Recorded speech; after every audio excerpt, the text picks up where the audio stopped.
Bonjour, Patrick, Végétosphère, j'espère que vous allez bien. Aujourd'hui, un fruit exceptionnel, un fruit qui a la saveur de banane, de mangue ou encore d'anoine. Si vous avez envie d'en savoir plus sur ce fruit rare, exceptionnel et particulièrement savoureux, c'est tout de suite sur Végétosphère. N'oubliez pas de vous abonner, n'oubliez pas le petit pouce bleu. Shall we begin?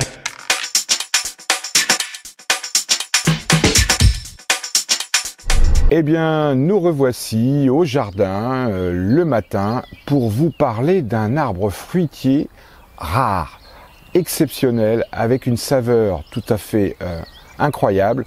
Si vous aimez les mangues, si vous aimez les mangues donc tropicales ou en tout cas exotiques, celles qui ne peuvent pousser en France, même si on commence à trouver des mangues en Espagne ou au Portugal, aujourd'hui je veux vous parler d'un fruit dont la saveur s'en rapproche de manière incroyable.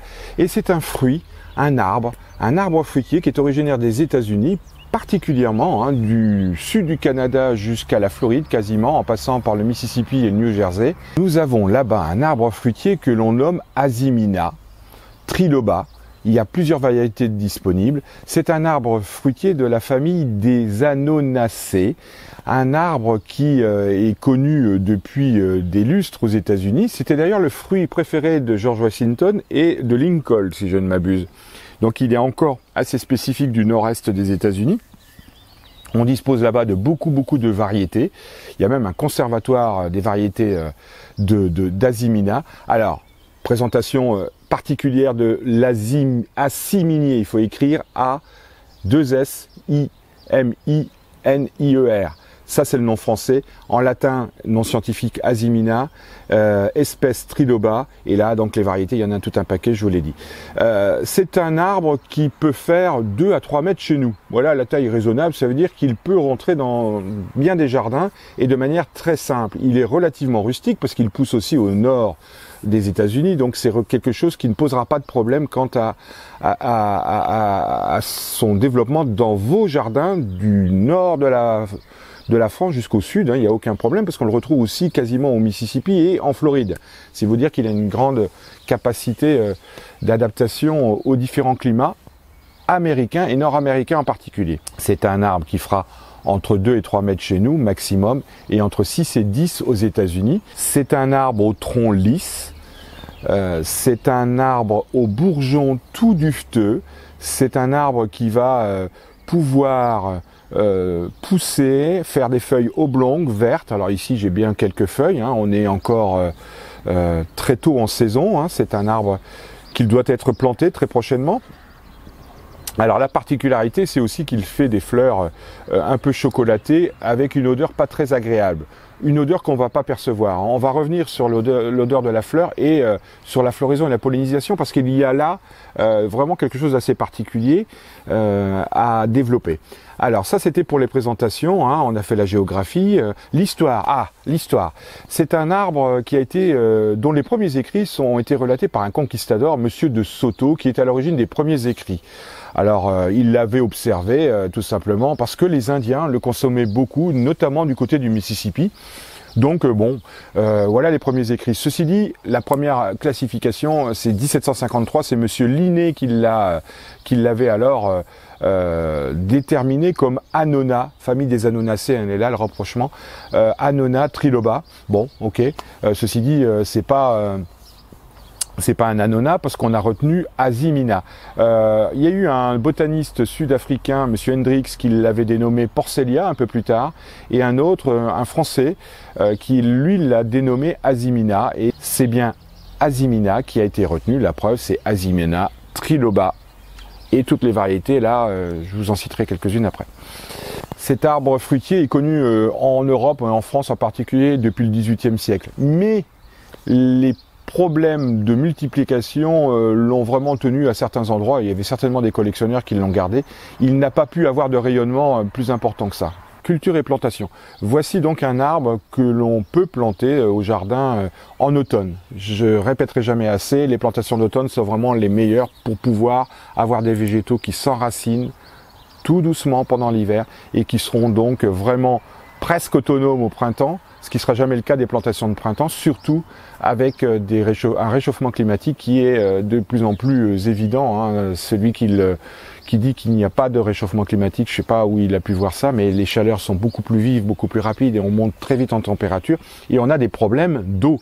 Hein. Plusieurs départements sont déjà en déficit hydrique, donc ça n'annonce rien de bon, sauf peut-être à des interdictions d'arroser nos jardins, ce qui serait évidemment pas bon pour un arbuste planté au printemps. Un trou profond dans une terre qui peut être argileuse, fraîche, avec un petit terreau de plantation, un bon terreau de plantation, c'est vraiment bien indiqué. On va arroser abondamment, évidemment, surtout si vous le faites au printemps, hein, ça sera malheureusement une obligation. On ne griffera pas autour de la racine une fois que l'arbuste est planté. Et comme c'est une racine pivotante, c'est tout le problème de cet arbuste. C'est pour ça qu'il est resté relativement confidentiel dans sa diffusion pendant plusieurs siècles en France, mais aussi aux États-Unis. Hein. Il était difficile de diffuser cet arbre parce que c'est une racine pivotante. Donc quand on plante un assimilier, il faut absolument défoncer le sol en profondeur et ne pas casser cette racine, ne pas toucher à cette racine pivotante et aux petits chevelus racinaires qui va se trouver tout autour. Il faut préserver tout ça et faire ça en douceur. En ce qui concerne la pollinisation, la floraison et la fructification, c'est là tout le charme et aussi la difficulté d'avoir un assimilier chez soi. C'est un arbuste qui a une particularité, il a une fleur qui est particulièrement malodorante. Alors, il faut avoir le nez dedans pour se rendre compte que ça sent pas bon. En fait, ça sent la charogne, il faut être très clair. C'est une fleur qui n'est pas très agréable. Elle a une belle couleur, elle est presque chocolatée. Mais bon, elle a cette particularité de ne pas sentir très bon. Et ça veut donc dire qu'au niveau des agents pollinisateurs, c'est pas vraiment l'abeille qui va aller voir ça. C'est plutôt pour nous en Europe la mouche ou encore des coléoptères qui vont pouvoir faire le job de polliniser notre assimilier. En ce qui concerne les États-Unis, eux, ils s'embêtent pas, ils n'ont pas besoin de coléoptères ni de mouches, ils ont un papillon, ce qui est spécifique, qui lui est propre et qui fait le job. Alors, pour nous, il y a un deuxième problème. Alors évidemment, le premier, ça pourrait être cette odeur que vous pourriez penser être désagréable. Ça va pas vous arrêter parce que la saveur du fruit, on y viendra après, est telle que ça vaut le coup de l'avoir dans son jardin. Deuxième problème, c'est que pour cet arbuste, qui a une croissance plutôt lente, voire très lente au départ, eh bien, il a une floraison décalée entre les stigmates et les étamines. Les stigmates arrivent à maturité avant les étamines, ce qui fait que la pollinisation est très complexe. Là, c'est vraiment compliqué. On dit toujours qu'il faut mieux avoir 2 assimiliers. Attendez, moi j'en ai qu'un et je vais avoir du fruit parce que j'ai une variété auto-fertile. Mais la particularité, c'est que la nature a quand même fait le job, là, encore une fois. Si votre arbuste fait 2 à 3 mètres de haut, eh bien les fleurs du bas arrivent à maturité plus tôt que celles qui vont arriver derrière. Et il y a un décalage qui va se faire au moins sur un mois, ce qui va permettre à cet arbuste de pouvoir faire des fruits, parce que le but c'est quand même d'en avoir. Et 2 assimiliers dans le jardin, il faut avoir la place et il faut surtout avoir je ne vais pas dire les moyens, mais cet arbuste-là, c'est entre 45 et 70 € en magasin quand on arrive à le trouver, ou tout simplement dans les foires aux plantes. Entre 45 et 70 €, c'est quand même pas rien, il faut vraiment être un mordu, et moi j'ai envie d'avoir cet arbre, et je me le suis offert effectivement. Voilà, donc on parlait de la floraison et de la pollinisation, c'est pas simple, mais aujourd'hui on a des variétés auto-fertiles. Ici j'ai le Sunflower, il y a le Prima.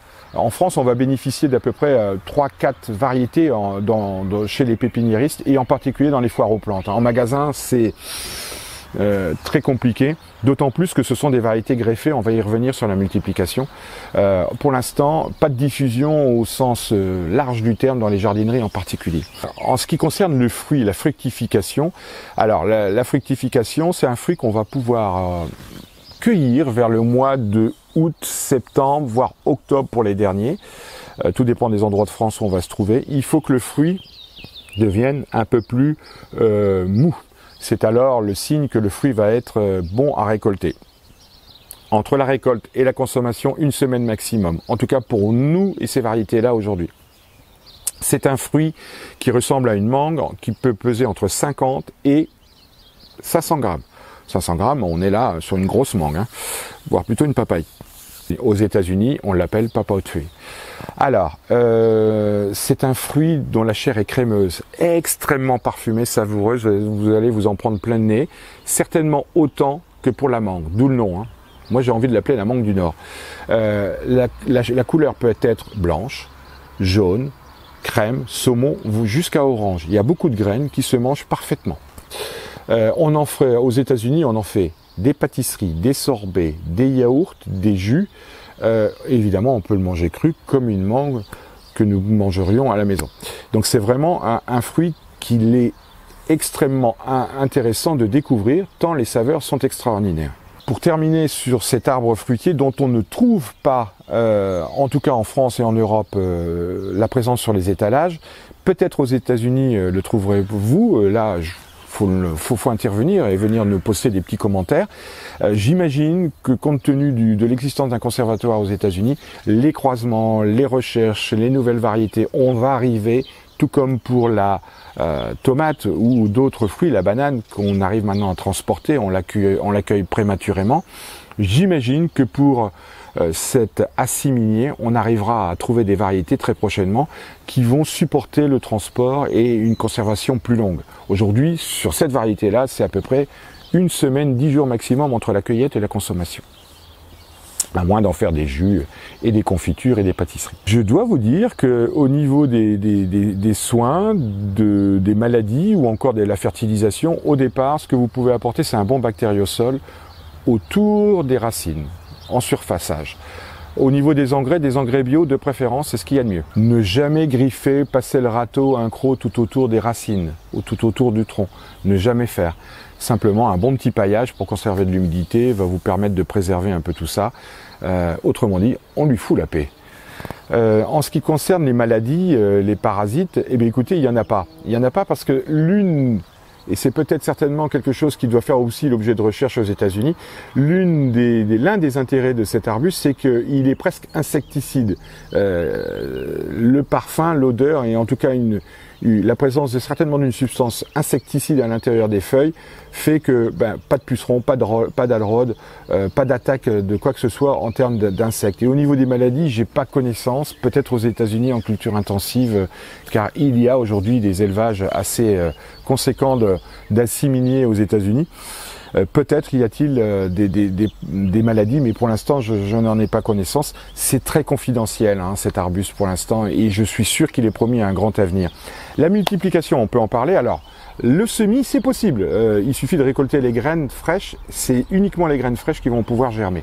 En ce qui concerne les boutures, c'est tout à fait possible. On est sur un bois à ôter en septembre, octobre. C'est le top, pour le moment parfait pour faire des boutures. En ce qui concerne la méthode la plus simple, et c'est d'ailleurs l'objet de ce sujet, c'est qu'ici on a une greffe en fente, hein, donc on parle de greffage. Les pépiniéristes, donc la pépinière du Taillat, le Taillat du côté de Grenoble, c'est là où j'ai pu obtenir cet arbuste, opère du greffage, et c'est bien de cela dont il s'agit, c'est le meilleur moyen. Ici, greffe en fente.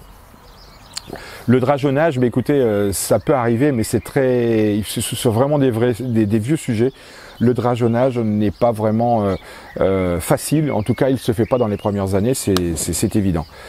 Voilà pour l'assimilier, il faut que je vous parle des variétés. Ici j'ai Sunflower, vous trouverez Prima, vous trouverez une variété qui s'appelle Belle. En France, on va trouver 5 à 6 variétés, je le répète, en diffusion confidentielle, notamment dans les foires aux plantes. Dès que vous avez une foire aux plantes, allez voir, il y a certainement quelqu'un qui va vous proposer l'Assimina triloba avec les 4-5 variétés disponibles dans notre hexagone. En résumé, l'Assimina triloba, assimilé en français, voici un papaw tree en anglais, en américain allons-nous dire, un arbre fruitier à découvrir avec une saveur extraordinaire en ce qui concerne le fruit, quelque chose qu'il faut découvrir, qu'il faut avoir dans son jardin pour tous les amateurs de fruits, l'Assimina triloba. Je vous dis à très bientôt sur Végétosphère, n'oubliez pas de vous abonner, n'oubliez pas le petit pouce bleu, prenez soin de vous, au revoir. Shall we begin?